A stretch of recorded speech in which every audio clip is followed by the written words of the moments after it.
Сәлем, менің есімім Назерке, мен жаңа бала ұжымда жұмыс жасаймын, және де біз бүгіннен бастап сіздерге әр ойыншығымызды жеке-жеке талдап, түбегейлі ашып түсіндіріп көрсететін боламыз. Себебі Instagram басқа әлеуметтік желілердегі формат ол өте қысқа, барлық ойыншықтың құндылығын ашып жеткізу ол өте қиын, сондықтан да асықпай әр ойыншыққа жеке-жеке тоқталайық.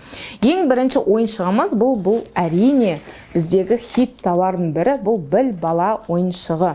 Бұл не ойыншық дейсіздер ғой, Егер таныс болмасаңыз, бұл интерактивті. Интерактивті деген не? Бұл тек қана ашып суретті ғана қарап қоймайды. Бұл жақта қосқаннан кейін әрбір кнопкаларды басу арқылы, бала бұнымен мысалы тыңдайды, естиді, оқи алады, сыза алады, сөйлей алады бұл нәрсемен. Сондықтан бұл кәдімгідей балалардың дамуына деген бір таптырмас құрал болып табылады.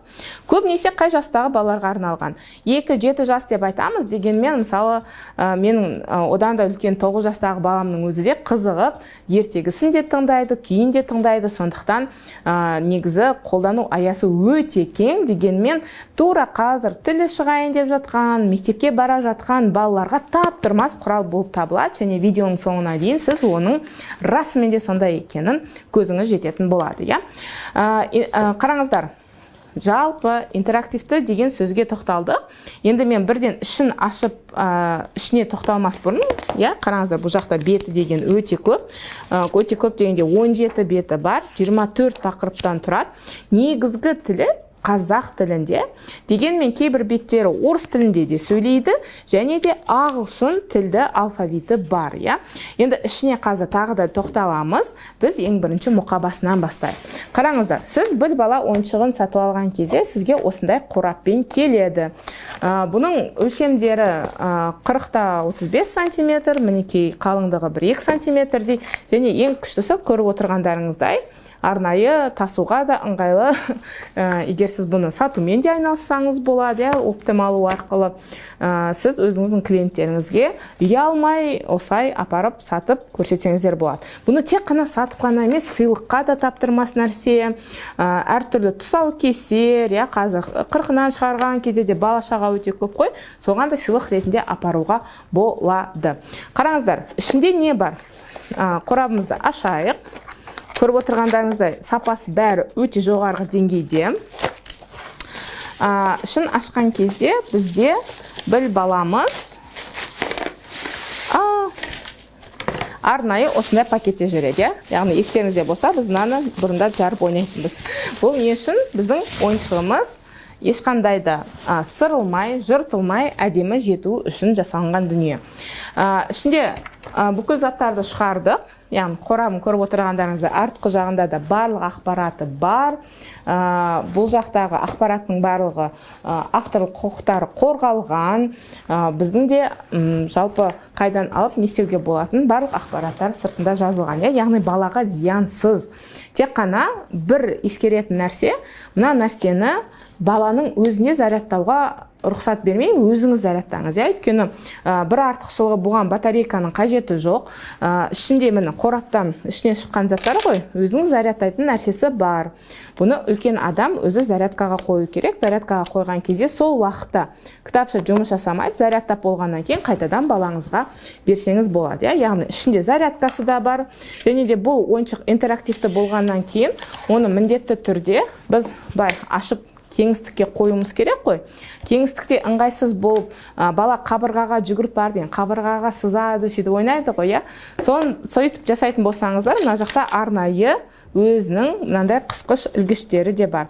Яғни іліп қойсаңыздар болады, мына жаққа шегемен алып, қабырғаға іліп қойсаңыздар, не істейді? Ол тұрады. Сондықтан өзінің қысқыштары жүреді, және де екі несі бар?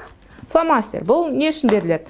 Бұл себебі артқы кітаптың мұқабасында бұл тақташа. Мысалы, жаңасына емес, қалай нетуге болады? Көрсетейін сіздерге. Бала алады, қалауынша сызады артына, және де не істейді? Оның өшіргіші де өзімен бірге бар. Алады да өшіріп, не істейді? Қайтадан сызып, қайтадан ойнаса да болады. Сол себепті көріп отырғандарыңыздай Енді бұл бітіп қалса, тағы да алып, бұны ары қарай да қолдана берсе болады. Яғни қорақтың ішінде осындай заттармен бірге жүреді. Енді сыртын біз айтып тоқтасақ, біз енді ең қызық нәрсе ішіне көшейік. Ішінде не бар? Біз бір баланы қолданған кезде, қайталап айтам, міндетті түрде бұл не істеу керек? Кеңістікте жату керек. Себебі бұл жақта әрбір бетіндегі ақпаратты кнопкаларын басып жұмыс жасатқан кезде, егер ол дұрыс ашылмаған, немесе қисайып тұрған болса, онда ол басқа бетіндегі ақпаратты оқып қою мүмкін. Сол себепті міндетті түрде осылай кеңістікке, жазықтыққа қойып барып жұмыс жасаңыз, яғни балаға да көрсетсеңіз болады. Енді қалай қосамыз? Қосылу процесі өте оңай. Мына жақта батырманы басасыз.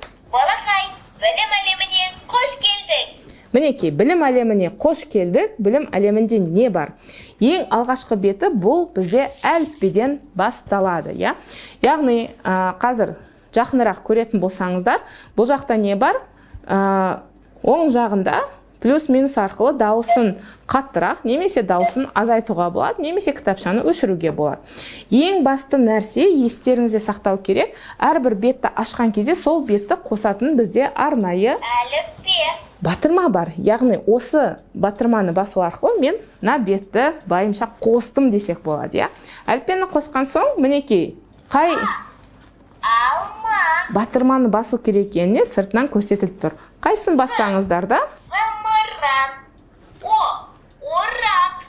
Өрік. Осылай бала өзі әліппенің әріптерімен жаттаса болады. Мен сіздерге бір қызық оқиға айтып берейін. Біздің осы кітап алып жатқан клиенттеріміздің арасынан енді әртүрлі кері байланыстар келеді ғой.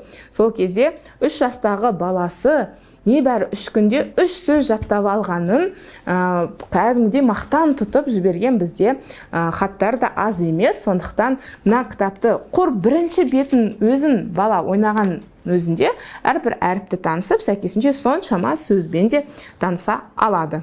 Мына кітап бұл кәдімгідей сиқырлы кітап десек те болар. Өйткені осы уақытқа дейін мысалы құр қосып әріптерді ғана тыңдайтын болсақ, бұл кітаппен ойнауға да болады. Ойлаңыздаршы. Ол қалай ойнайды? Бала мына кітапша батырманы басқаннан кейін Біліміңді тексер. Көрек. көрдіңіздер ме? Білімін тексере алады. Мысалы біз дұрыс жауап берейік, Дәл таптың. Дәл таптың дейді. Ары қарай кеттік. Алма. Мысалы бала қателессе, бұл кітап қалай жауап береді? Мысалы алманы емес, мен мына жақтағы басқа әріпті басайын. Дұрыс емес. Көрдіңіздер ме? Алма. Дәл таптың.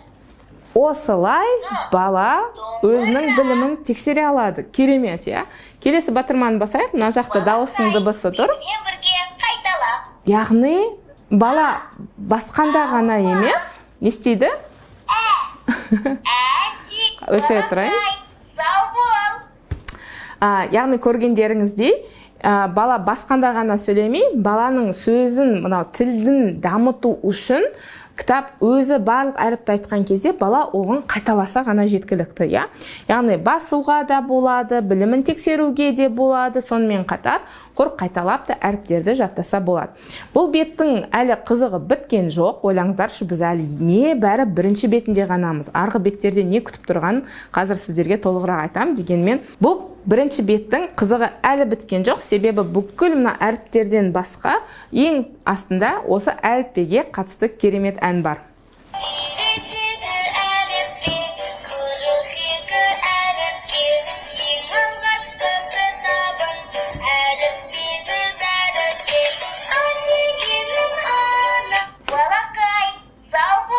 Ең қызығы, осы әнді мен кітапты балаларым ойнаған кезде, мен бірінші сыныпқа барған балам, мынау бізге апайымыз үйреткен ән ғой деген секілді, яғни әліппемен қоштасқандағы әнін танып, бірге өлең айтып отыр. Сондықтан да көріп отырғандарыңыздай, бұны тек қана мысалы үйде ғана емес, егер сіз мұғалім болсаңыз, балабақшада тәрбиеші болсаңыз, осы кітапты балаларға көрсетіп, солармен де үйренсеңіздер болады. Ондай болса, біз бірінші бетімізді ғана аяқтадық. Енді келесі бетімізге көшейік.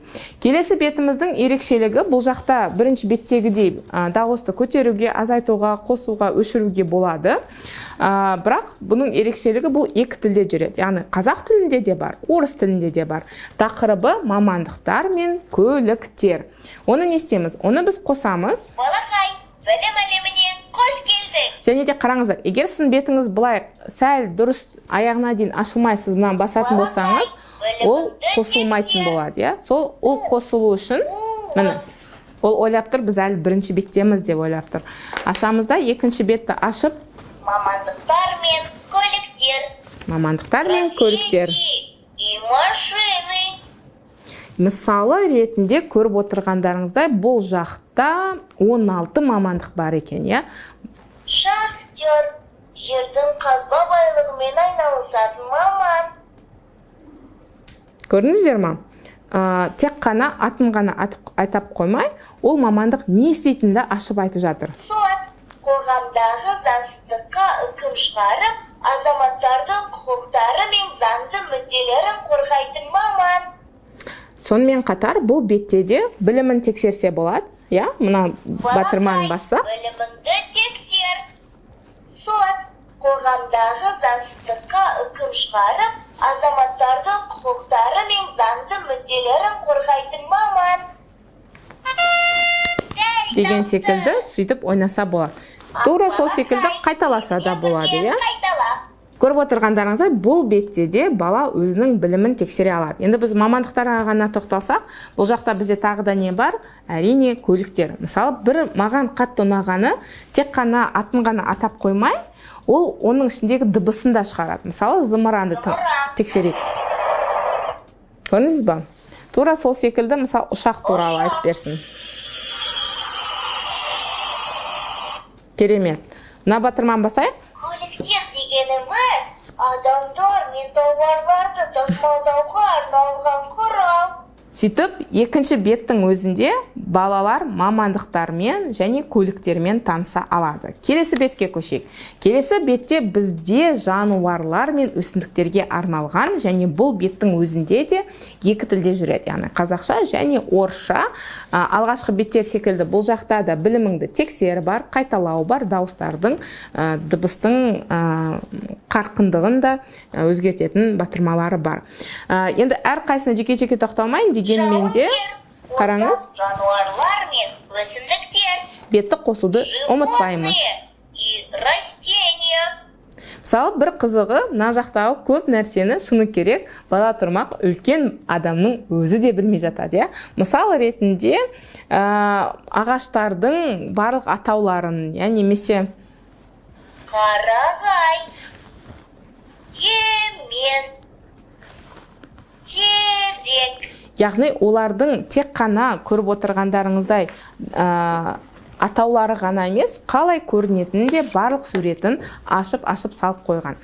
Жануарларды әрқайсысы бар, жемістер бар. Бұны да қайталап балалармен ойнауға болады, білімін тексеруге болады. Келесі бетте бізде төртінші бет, бізде түстер мен пішіндер. Бұл көріп отырғандарыңыздай осылай көрінеді. Бір жақсы жері түстердің тек қана бір түсін ғана көрсетіп қана қоймай, соған қатысты тағы да ұқсас не бар, соны да жанынан көрсеткен, иә.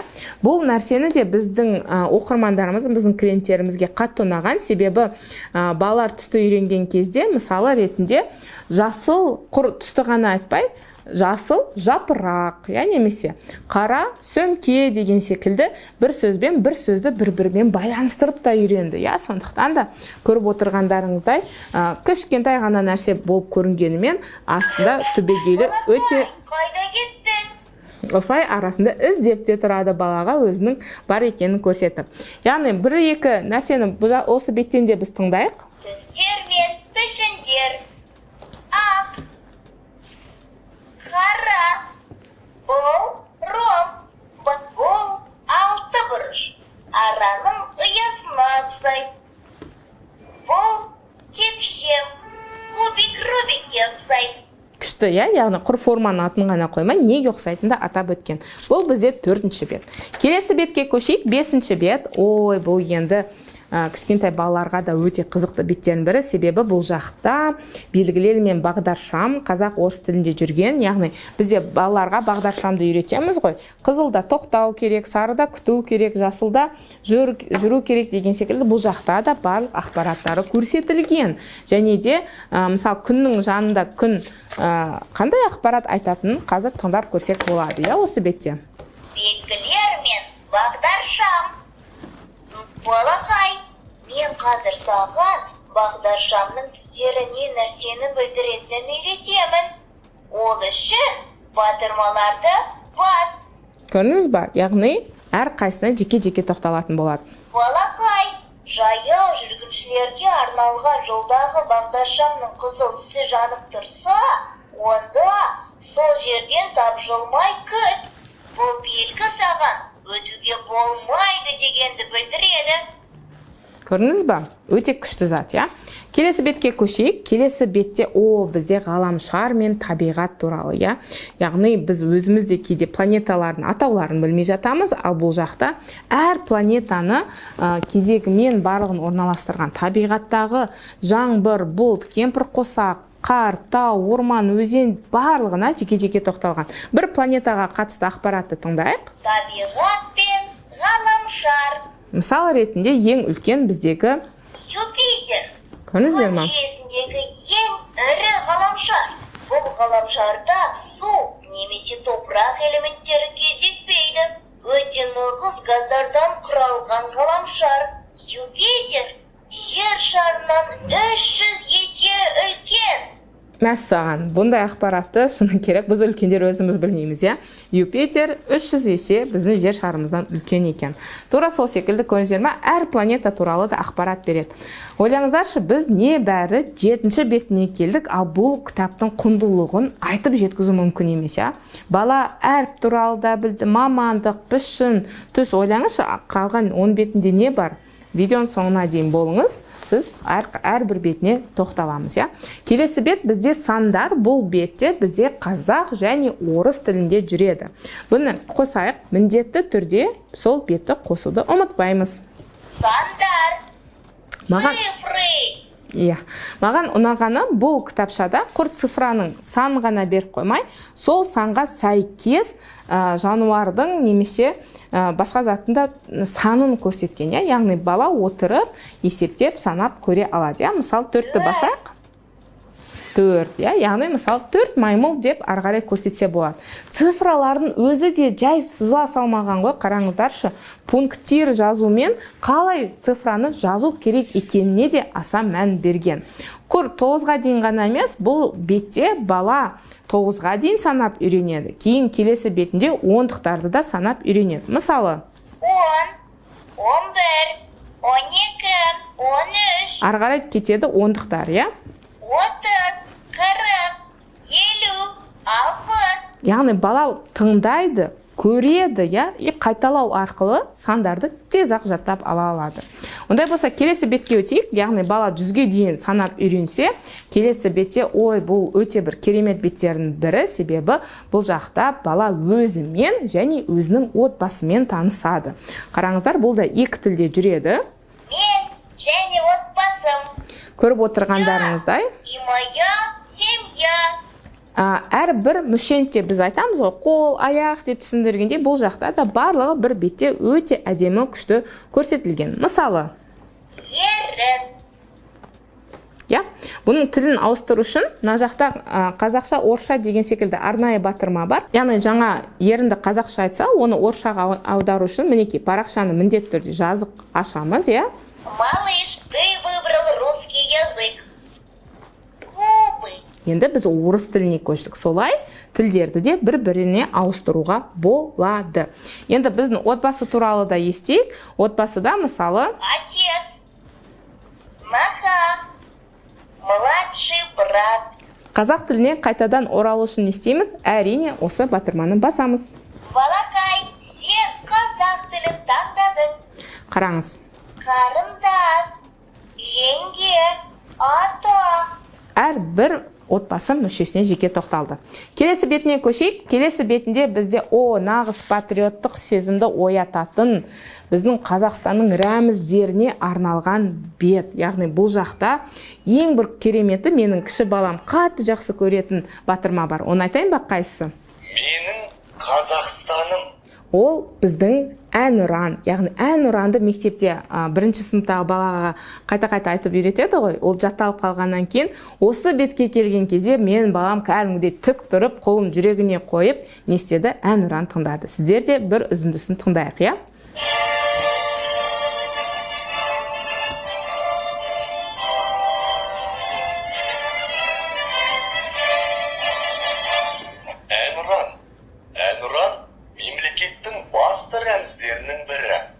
Көрдіңіздер ме? Авторлары Шәмші Қалдаяқов. Бұл жақта әнұранның өзінде өлең ретінде айтқан. Әнұранның мысалы шыны керек, бізде рәміздерді сонау мектеп кезінде авторларын жаттатқанымен көп нәрсе ұмыт болып қалды. Баламен отырып дайындалған кезде небәрі күнне бір 10 минут бөліңізші. Жаңадан ойбай не ойлап табам, не ойнаймын деп қиналып жатпай, күнде бір бет ашып қойыңыздар да, бір бетпен дайындалсаңыздар, қаншама айға, жылға жететін ойыншық болып табылады. Көбінесе басқа ойыншықтарды бір күн алып берген кезде 2-3 күн ойнайды да, бір бұрышта жатады ғой. Бұл ойыншықпен сіз қайта ойнай бере аласыздар. Тура сол секілді бұл рәміздердің бетінде құр әнұран емес, мінекей туымыз туралы, елтаңбамыз туралы және де астында біздің картамыз туралы да ақпарат берілген. Екінші бетінде Қазақстан бойынша не айтатын? Кішігірім тыңдап көрейік. Балақай, менімен бірге қайталап, еліміздің облыс орталықтарымен таныс. Абай облысы, Ақмола облысы, Ақтөбе облысы, Алматы облысы. Балақай, Қазақстан Республикасы 17 облыстан құралған. Көрдіңіз ба, Қазақстан бойынша да соңғы мәліметтер туралы, яғни әрбір облысқа да жеке тоқталған.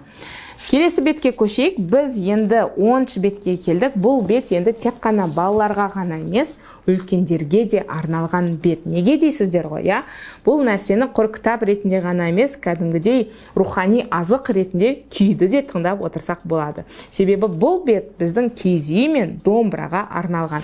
Батырманым, басамыз. Балақай, білім әлеміне қош келдік. Киіз үй мен домбыра.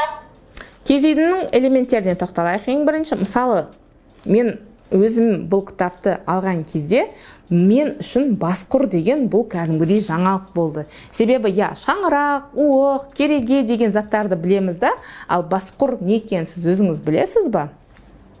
Басқұр, уық пен керегенің түйіскен жерін бастырыла таңылатын өрнекті әрі жалпақ құр. Яғни, осы кітаптың арқасында тағы да бір сөз менің сөздік қорыма енген болатын. Себебі киіз үйдің сондай элементі бар екенін осы кітаптың арқасында білдім. Тура сол секілді ары қарай шаңырақ, уық, әрқайсына жеке-жеке тоқталғанда ол қажетті ақпаратты береді және сонымен қатар әрине сурет жүзінде де барлығы әдемі көрсетілген. Енді мына бетке келетін болсақ, домбыраның да элементтерін әрқайсына тоқталған. Сіз өзіңіз домбыра қанша элементтен тұратын білесіз бе? Білмесеңіз, бұл кітап сізге алу міндетті деп ойлаймын, себебі бұл жақта да суретте әрқайсына жеке-жеке тоқталған. Мысалы ретінде біз бас бөлшегін туралы ақпарат алайық. Домбыраның бас бөлшектері: бас, қолақ, тиекше. Көрдіңіз ба? Енді көріп отырғандай бұл жақта бір шама күй бар. Менің ең бір сүйікті күйлерімнің бірі, мысалы, ақсақ киік туралы тыңдайық.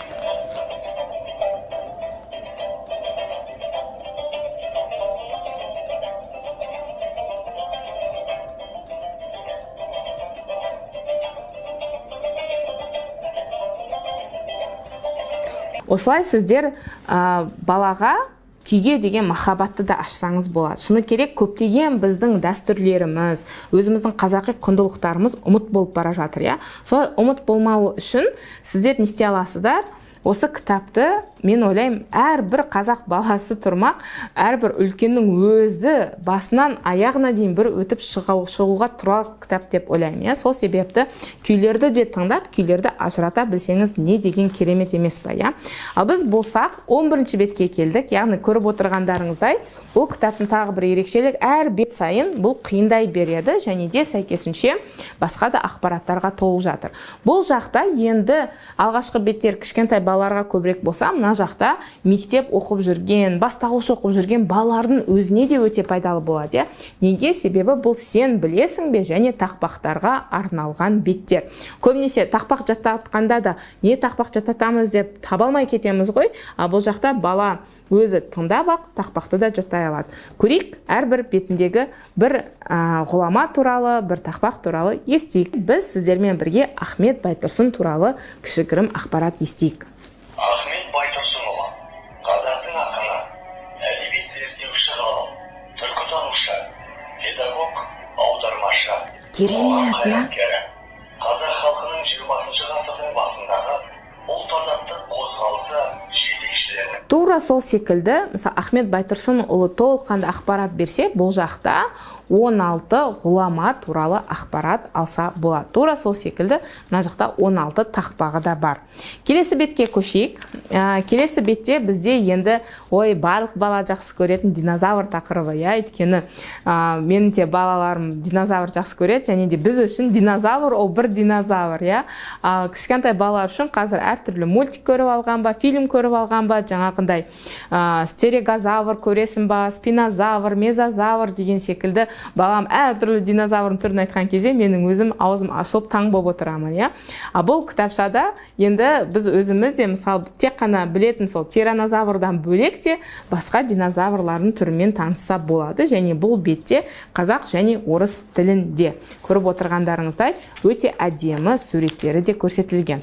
Енді келесі бет бізде алғашқы бірінші беті қазақ тіліндегі әліпбеге арналған болса, бұл жақта біз орыс тілді әліпбеге тоқталған, яғни баланы осылай да әртүрлі тілді үйретуге ақырындап, немесе айырмашылығын көрсетуге, мысалы қазақ тілінде қарашы, осындай әріптер, орыс тілінде осындай әріптер деген секілді айырмашылықтарды да көрсетуге болады.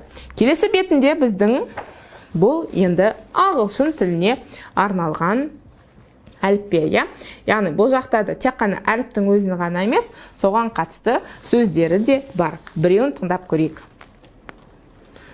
Балақай, білім әлеміне қош келдің. Алфавит.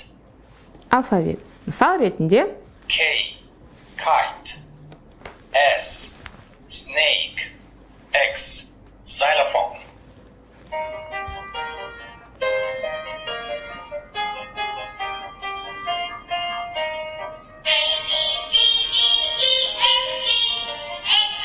Есімде бар, мектеп кезінде бізде бұл өлеңді жаттағанбыз, иә? Жаттамаған бала жоқ шығар? Ағылшын тіліндегі әріптерді де жаттап алады. Келесі бетке көшейік. Мінекей біз аяғына дейін де жетіп қалдық, бірақ өздеріңіз көріп отырғандай әр беттің өзі белгілі өте бір үлкен құндылықтар жатыр. Бұл жақта басында біз сандарды үйренсек, енді тек қана сандар ғана емес, бұл жақта қосу амалы, азайту амалы, көбейту, бөлу деген секілді де ақпараттар бар. Яғни бұл кітап, қайталап айтам, сонау мысалы 2-3 жастан бастап 7 жаспен шектелудің қажеті жоқ, бастауыш бала мектептерінің өзі де өте қатты қолдануына тиіс беттері де бар. Келесі бетінде біздің бұл енді жыл мезгілдері туралы. Бізде шыны керек балаларға да, мысалы, жыл мезгілі, 12 ай, аптаның күндері деген секілді ақпараттарды жаттау кейде қиынға соғып жатады, иә? Мына кітаптың көмегімен, мысалы, жыл мезгілін, қандай айлар болады, соның әр қайсын басып та не істеуге болады, үйренуге болады. Енді біз соңғы бетке де жеттік. Енді видео ұзақ болған шығар, себебі бұл кітапқа осыншама уақыт беру бұл лайықты, иә? Ең соңғы бет бұл енді аналардың сүйікті беті болу керек, себебі сонау кезден бастап бізде балаларға деген ертегі айту бір дәстүрі болған, иә. Бірақ өкінішке орай қазір гаджет, интернет, YouTube, дайын мультфильмдер болғаннан кейін балаға былай қолын алып, көрші деп несие салуға болады. Өз-өзімен қалдыруға болады. Бірақ ол әрине гаджет деген ол қаншама ауруларға, қаншама балалардың кеш сөйлеуіне, тотығып сөйлеуіне себепші болып жатыр. А бұл кітап баланың керісінше дамуына, тілін сөйлеуіне, қазақша сөз қорының көбейтуіне қатты әсер етеді. Себебі сіздер мына кітапты түнде баланың қасына алып келіп қойып, бір ертегіні ғана қосасаңыз, ертегі тыңдап үйренеді сіздің балаңыз. Бұл бетте бізде 16 ертегі бар, мысалы ретінде сонау әліппеде есімде бар, әліппеде біз оқыған Мақта қыз бен мысық туралы тыңдайық. Мақта қыз бен мысық. Ертеде Мақта қыз бен мысық дос болыпты. Бір күні Мақта қыз үйін жинап жүріп, мейіз тауып алады. Мысығым, бері келші, деп мысығын шақырады. Әрине, ертегіні соңына дейін тыңдасақ видеомыз тым ұзарып кетеді, сондықтан басын көргенде тура әліппеде біз сіздермен бірге оқығандай, солай оқып ертегіні айтып бастады, иә. Тура сол секілді 16 ертегі бар. Соңғы бетте бізде пианино бар, және де пианинодағы ноталармен танысайық, иә.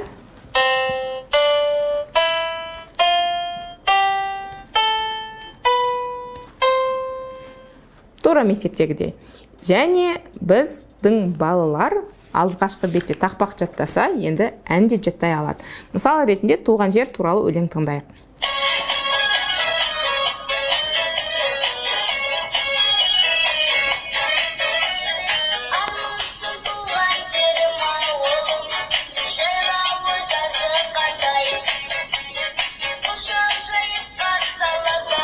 Басқа қандай өлеңдер бар? Әже туралы өлең бар. Көктем келді дейді. Жаңа жол.